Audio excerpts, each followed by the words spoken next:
The sun had barely begun its climb above the horizon when the city stirred with a mixture of hope and dread. In the heart of the kingdom, atop a gilded tower, the young prince looked out over the bustling streets, his gaze sharp, calculating, yet haunted by a weight no crown should bear. He was known across lands for his charm, his silver tongue, the way words seemed to bend around him like ribbons of light. People whispered that he could talk anyone into trust, loyalty, even love. Yet, beneath that golden veneer, there was a man fractured by loss, by betrayal, and by a loneliness the velvet walls of the palace could never soothe. He had everything a prince could want: wealth, power, status, but the one thing that mattered most, genuine connection, remained just out of reach, slipping like water through clenched fists. If you believe in kindness and second chances, don't forget to like,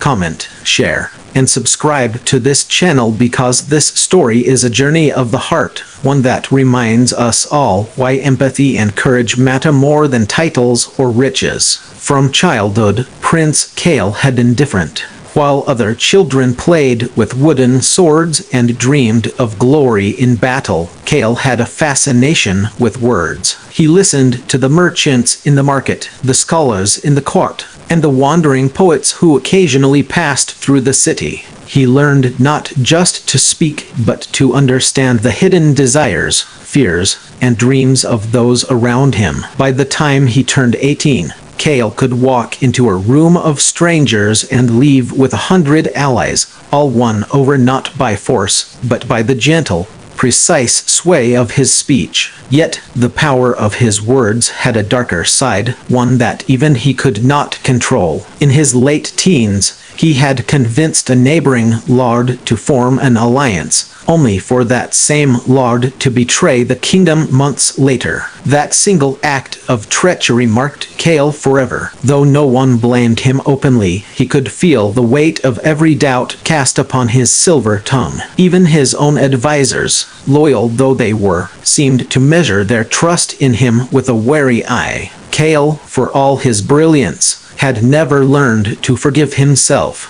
And so, behind the dazzling speeches and flawless charm, there simmered a quiet storm of self-doubt, a gnawing fear that one misstep could unravel everything. One evening, as the amber light of dusk spilled across the palace gardens, Kael wandered through the winding paths alone. The roses smelled faintly of rain, and the fountains sang soft, haunting tunes that mingled with the distant cries of children playing in the square. In this rare solitude, Kael allowed himself to feel the depth of his isolation. No advisor, no noble, no even visiting dignitary could reach this corner of his heart. It was here, amidst the quiet beauty of the gardens, that Kael remembered his father's words: "A ruler may command armies and kingdoms, Kael, but only a ruler who speaks to hearts, not just ears, will be remembered." The lesson was not lost on him. Over time, Kael's silver tongue became a tool not just for power, but for healing, for bridging gaps between enemies, for soothing the sorrowful. He traveled beyond the palace walls, disguised in simple clothes, walking among the citizens who whispered tales of the enigmatic prince who could calm disputes, save livelihoods, and inspire hope with a few choice words. Yet, it was during these secret journeys that Kael discovered the heart of the kingdom was not in the gilded halls, but in the small acts of courage, empathy, and kindness that often went unnoticed. It was on one such journey that Kael encountered Leora, a young woman of unmatched spirit, tending to a group of children in the market square. Her hands were calloused, her dress patched, yet her smile radiated warmth. She laughed at Kael's carefully measured jokes without knowing they were calculated, and she spoke truths that even the prince found difficult to refute. She saw through the veneer of charm into the vulnerability beneath, and Kael felt a stirring in his chest. He had never known the hope of being understood. Leora did not need persuasion. She responded to honesty,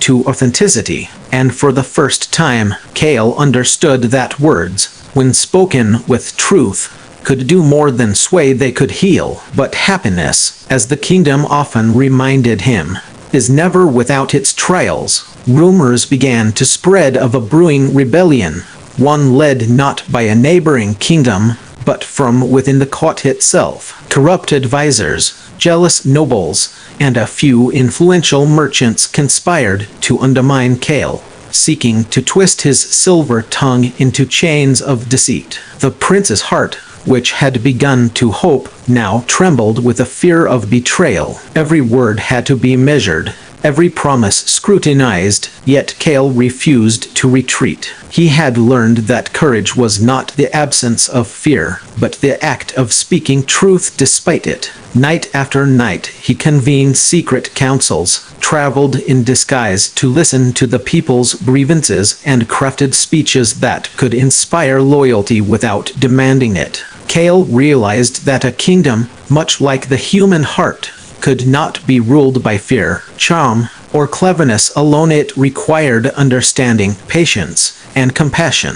Through these trials, the prince's reputation evolved. He was no longer merely silver-tongued, he became a beacon, a symbol of hope in a time of uncertainty. The rebellion finally erupted one stormy night. Lightning cracked across the sky, illuminating the palace in fleeting flashes. Shadows moved like living specters, and Kael faced the conspirators not with a sword, but with words. He spoke of honor, of legacy, of the shared dream of a kingdom where children could play safely, where families could prosper. His voice rose over the roar of the storm, unwavering, and in that moment, something extraordinary happened. Those who had come to betray him hesitated, swayed by the honesty, courage, and passion in his words. One by one, fear and envy were replaced by admiration and reluctant respect. By dawn, the rebellion had been quelled not by bloodshed,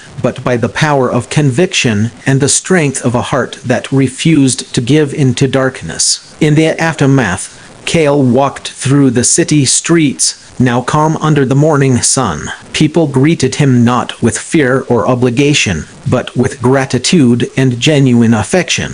Children ran to him, merchants bowed with smiles, and even the once skeptical nobles offered nods of respect. Kael realized then that the kingdom was no longer a place of gilded isolation. It was alive, breathing, and thriving because he had chosen to speak not just with elegance, but with authenticity. And then there was Leora, waiting quietly by the fountain where they had first met. Her eyes, bright with unshed tears, met his, and Kael understood the true meaning of connection. It was not in the applause of the court, nor in the riches of the treasury, but in the silent understanding between two hearts. They walked together, side by side, knowing that no challenge, no betrayal, and no storm could ever sever the bond forged through honesty, courage, and love. Even the grandest throne and the finest crown cannot measure the value of trust, empathy, and compassion. Kael's journey reminded him and the kingdom that true leadership is not about commanding obedience, but inspiring hearts. The silver tongue, once a tool of persuasion, had transformed into a symbol of integrity, guiding a kingdom through uncertainty and fear into a future illuminated by hope. If this story has touched your heart, please engage with a video, like, share, and comment, so the message of kindness, resilience, and understanding reaches everyone who needs it. Share your thoughts, your moments of courage, or even your experiences of second chances. Your voice matters just as much as the prince's did. Before we end, I have a special request to comment below the moment in the story that moved you the most. Let us know which part reminded you of the power of words, courage, or human connection. Your reflections help create a community of hearts united by empathy. As the sun set over the kingdom, casting golden light across the palace towers, Prince Kael looked out once more. He was no longer the lonely boy behind the silver tongue, nor merely a charming prince admired from afar. He was a man who had faced fear, embraced vulnerability, and learned that true power lies in honesty, empathy, and the courage to speak your truth. The kingdom thrived, hearts were healed, and a legacy was born not of conquest, but of connection, compassion, and hope. And in that enduring truth, Kael found not just his purpose, but the profound joy of knowing he had, at last, become the leader his people truly needed.